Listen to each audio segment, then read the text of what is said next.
Bismillahirrahmanirrahim. Dasar iman itu qaul, perkataan.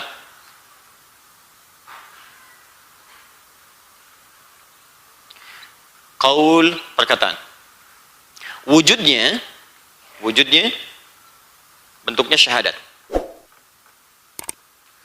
Syahadatain. Ya, syahadatain itu satu untuk Allah, kedua menetapkan Rasulullah Muhammad SAW Rasul terakhir. Makanya syahadat kita asyhadu an la ilaha illallah wa asyhadu anna Muhammad Rasulullah. Masih ingat tadi hukum wawu yang saya sampaikan? Ataf ikut pada sebelumnya. Jadi kalau ada yang mengatakan saya yakin Allah Tuhan saya, tapi kalimat selanjutnya nggak diteruskan wa asyhadu anna Muhammad Rasulullah. Dia nggak yakin bahwa Nabi Muhammad Rasul terakhir, maka syahadatnya tertolak. Nggak sempurna. Maaf, ada syarat ujian masuk perusahaan, mesti nilainya 2. Dua-duanya mesti lulus. Ya, satu soal, kemudian yang kedua satu soal lagi. 2 ini mesti lulus. Kalau dua-duanya nggak lulus, cuman satu saja jawabannya benar, maka dia tidak dianggap lulus. Kalau dua-duanya salah, tidak juga dianggap lulus. Mesti dua-duanya benar. Orang bersyahadat unsurnya 2, makanya disebut syahadatain. 1, menetapkan Allah sebagai Tuhan yang layak disembah dan dipertuhankan, tidak ada Tuhan yang lain. Yang kedua, cara beribadah menyembah kepada Allah ini membuktikan Allah adalah Tuhan, maka mengikuti tuntunan Nabi Muhammad SAW sebagai Rasul terakhir. Paham? Jika ada orang mengakui Allah sebagai Tuhannya, tapi bukan Nabi Muhammad sebagai Rasulnya, maka syahadatnya tertolak.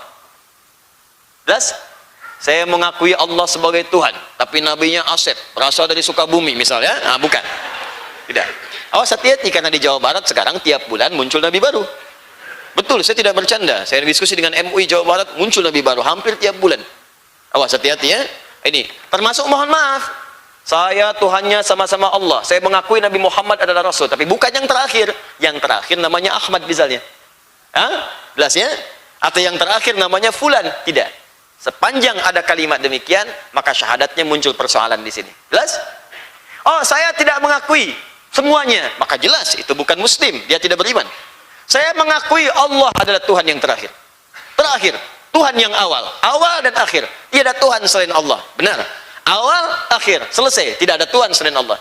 Dan saya mengakui Nabi Muhammad adalah utusan Allah, Rasul yang terakhir. Benar sampai sini. Tapi saya pun mengakui bahwa ada orang maksum selain Nabi di akhir zaman.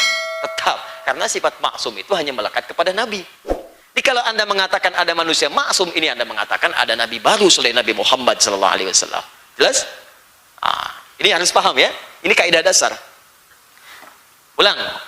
Iman bentuknya qaul, perkataan, wujudnya syahadatin. Saking pentingnya kita mengecek keimanan kita, maka setiap hari Allah munculkan kalimat syahadat dalam hidup kita. Paling minimal kita ucapkan 5 kali dalam sehari. Bukankah dalam sholat kita bersyahadat?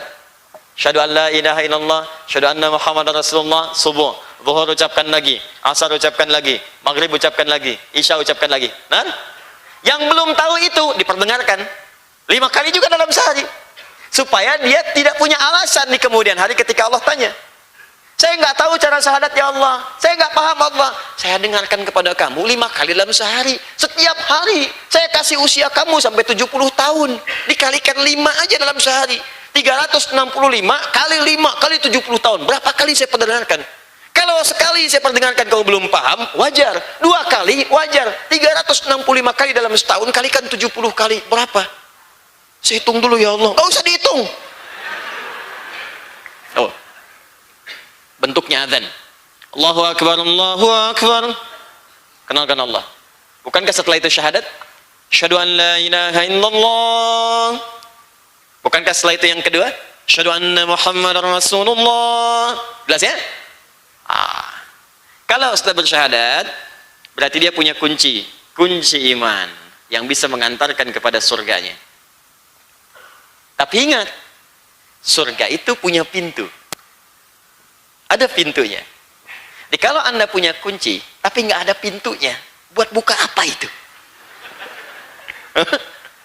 Pintu nggak ada, kunci ada, ya mau buka apa?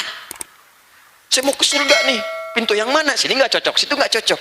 Emang ente mau buka yang mana? Nggak tahu, yang ada kuncinya aja. Karena itu ketika ketika ingin menginginkan surga, mesti ada pintunya, mesti ada pembuktiannya. Maka diteruskan kata Nabi sallallahu alaihi wasallam, dikutip oleh Imam Al-Bukhari dalam satu kalimat yang ringan, al-imanu qaulun, pertama diikrarkan dengan lisan, yang kedua wa fi'lun wa amalun, dan dibuktikan dengan perbuatan. Pintunya perbuatan.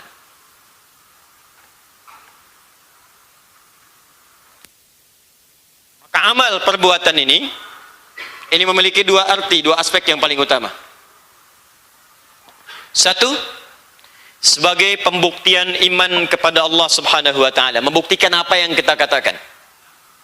Pembuktian dari iman.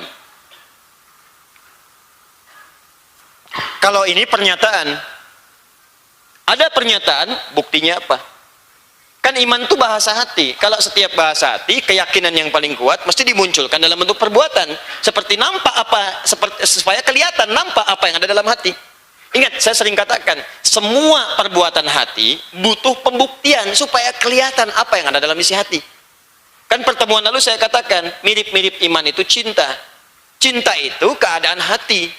Ketika dikatakan baru jadi pernyataan, butuh pembuktian. Aku mencintaimu, itu baru pernyataan. Apa pembuktiannya? Tuliskan namaku di buku nikah kita. Sehingga kita punya BPKB, buku pernikahan kita berdua. Ya? Itu bukti namanya. Catat. Jelas ya? Nah, iman juga begitu pernyataannya, asyhadu an la ilaha illallah wa asyhadu anna muhammadar rasulullah. Ya Allah, saya beriman. Kata Allah, kalau cuma mengatakan aja, jangankan kamu, beo aja bisa mengatakan gitu. Ayo beo syahadat, asyhadu an la ilaha illallah, asyhadu anna muhammadar rasulullah. Lalu apa bedanya Anda dengan beo? Mesti ada pembuktian. Untuk membuktikan kita beriman, maka diujilah oleh Allah dengan perbuatan. Perbuatan itu yang disebut amal soleh namanya. Turunlah amal. Ini amal. Karena yang turunkan itu Allah, itu fi'lun itu bentuk perbuatan umum.